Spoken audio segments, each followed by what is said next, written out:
이재명입니다. 장관님, 제가 그 질의응답을 옆에서 듣고 있다 보니까 제가 한국어를 배운 사람인데 장관님 말이 이해가 안 돼요. 사도광산하고 군함도가 같은 겁니까? 다른 겁니까? 본질적으로는 같은 성격의 문제입니다. 같은 겁니까? 다른 겁니까?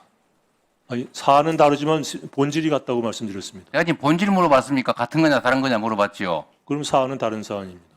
그러면 군함도에 대해서 약속하거나 합의된 게 사도광산에 대한 합의와 같은 겁니까? 다른 겁니까? 본질이 같은 거기 때문에 묶여 있다고 저는 생각합니다.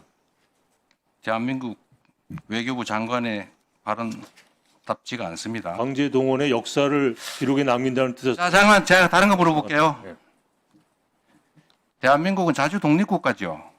당연한 말씀입니다. 네. 그리고 장관은 공무원으로서 우리 국민들의 자긍심을 높이고 국익을 지켜야 될 의무가 있죠. 그렇습니다. 네.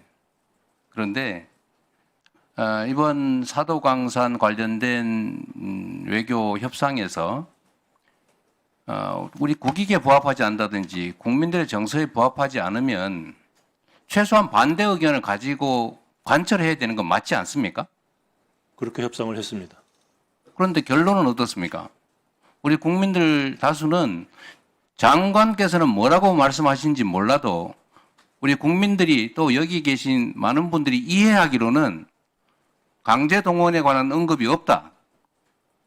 양보했다. 일본에 밀렸다. 이렇게 생각하는데 장관만 아니라고 하면 아닌 게 되는 겁니까? 그 발언 문안이 증거 자료 아니겠습니까? 제가 없는 걸 가지고 있다고 주장하는 게 아니죠. 강제동원이라는 표현이 있습니까? 그 2015년도의 문안을 포함한 과거의 모든 결정과 일본이 취한 약속 그 속에 다 들어가 있는 거 아니겠습니까? 장관, 네. 군함도 사안과 사도광산 사안이 같은 사안입니까? 다른 사안입니까? 사안은 다른 사안이나 본질이 같다고 누누이 말씀드렸습니다. 그래서 두 개를 한꺼번에 묶어서 그런 표현을 만들었습니다. 우리 국민들께서 판단하시겠죠. 장관이라는 분이 이게 지금 국어를 구사하는 건지 어디 나라 말인지 알 수가 없어요. 강제 동원에 어쨌든 강제 강제동원 동원에서 이미 문제에 9년 전에 대해서는 확보를 하지 않았습니까? 저희들이 증인. 협상을 통해서. 질문하면 답을 하십시오. 예. 제가 이거 하나 물어보겠습니다. 뭐 강제동원 문제는 앞으로도 계속 다른 의원들께서 질의하실 거라서 팩트에 관한 거 한번 물어볼게요. 모름지기 공무원이라면, 특히 외교 공무원이면 외교 협상에서 국익과 국민의 정서를 고려해야 되는 게 당연할 테지만 거기에 더해서 네. 국민의 공복으로서 국민들에게 거짓말하면 안 되죠. 당연한 건 맞습니다. 네. 지금 이 자리에 장관께서 스스로 하는 말이 국민에 대한 거짓말인지 아닌지 한번 생각해 보기를 권유하면서 구체적 질문을 한번 해보겠습니다.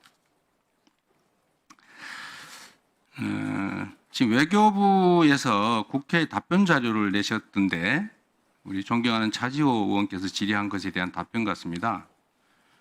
사도광산 현장에 가혹한 노동 환경과 그들의 고난을 기리기 위한 전시물을 설치했다고 국회에 답변 자료를 내셨죠. 네. 사도광산 현장에 설치하는 거 맞습니까?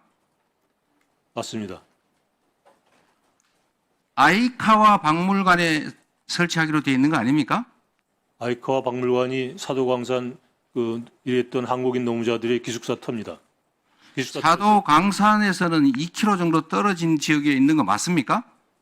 전체적으로 사도광산을 유물을 전시하고 있는 곳이 향토박물관입니다. 아이카와. 그게 사도광산 현장입니까? 사도광산 현장에 박물관이라는 게 3개밖에 없습니다. 그중에서 제일 가까운 곳이 아이카와 향토박물관입니다. 장관, 네. 아이카와 박물관은 사도광산에서 2km 떨어져 있고 사도광산 현장은 아니지요. 사도광산이 넓은 지역입니다. 기타자 지금 그러면 사도광산이 일본에 있으니까 일본에 아무 데나 설치하면 사도광산 현장에 설치한 게 되는 겁니까? 아니죠. 지난번 군함도를 도쿄에다가 했기 때문에 큰 분란이 일어났기 때문에 이번에는 바로 현장 가까운 곳에다가 전시해라라는 이코모스의 권고사항이 있었고 그것을 일본이 받아들인 겁니다. 장관 스스로 지금 말했잖아요. 가까운 곳에. 사도광산이 그 커다란 그쪽에 일부 지역이 장관. 향토박물관입니다. 장관 스스로 한 말 중에 가까운 곳하고 현장하고 같습니까? 다릅니까? 거기서 말하는 현장이라는 게 하도 광산이 있었던 갱도 있는데 하라는 뜻이 아닙니다. 가까운 지역 곳이 장관께서는 가까운 곳이나 현장이나 같은 말이다 이렇게 저는 생각하시는군요. 그렇게 생각합니다. 예. 도쿄 같은 데다 하면 안 된다는 자, 뜻으로 이해하고 있습니다. 다른 거 하나 또 물어볼게요. 저는 이게 허위 공문서 작성에 해당된다고 봅니다. 한번 장관께서 계속 우기시니까 한번 법적 판단을 받아보는 방안을 강구하겠습니다. 자, 두 번째로 보도 자료를 냈는데 이 보도 자료에 보니까 이렇게 돼 있어요. 일본 수석 대표가 이렇게 발언했다. 7월 27일 날 외교부에서 낸 겁니다. 일본은 한국인 노동자들이 처했던 가혹한 노동 환경과 그들의 고난을 기리기 위한 사무실을 사도강산 어쩌고 저쩌고 이렇게 돼 있어요. 그런데 실제 일본 수석 대표 발언은 이렇게 돼 있어요.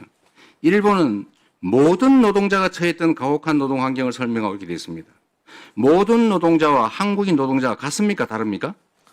그건 그 부분만 딱 떼서 했기 때문에 그렇고요. 일본 수석 대표의 발언 첫 부분부터 보시면 그 모든 노동자가 특히 한국인 출신 노동자라는 것을 강조하는 단어라는 걸 금방 알게 돼 있습니다. 자, 근데 그 부분을 다 빼고 뒷부분만 뽑아서 보도했기 때문에 그렇게 읽히는 겁니다.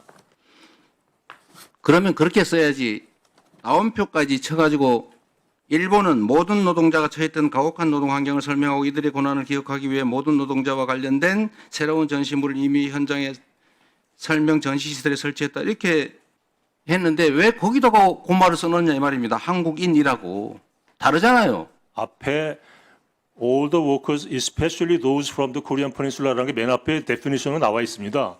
그러고 나서 그 다음에 모든 노동자는 바로 그것을 의미한다라는 것이 왜 조약문이나 법률 보면 그렇게 써 있지 않습니까? 앞에는 자세히 쓰고 이하 뭐 약칭 이런 식으로 되어 있는 겁니다.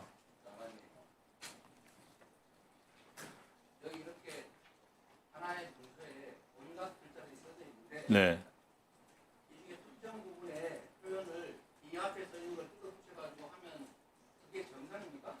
아니 그 기사를 쓴 분이 그 비판하신 분이 그것만 뽑아서 그렇게 말씀하신 거지 앞부분과 연계 속에서 설명을 해야 전체적인 그림이 그려지는데 그건 다 빼놓고 뒷것만 해놓으니까 그게 이상하게 들리는 겁니다. 보도자료는 앞에 그렇게 설명을 해놨으면 저희들이 공문서죠. 허위 작성이 아니라 앞에 그렇게 저희들이 설명을 해놨습니다. 허위 작성한 바 없으니까 처벌할 리가 없습니다. 예. 그렇게 하십시오. 예. 예, 수고하셨습니다.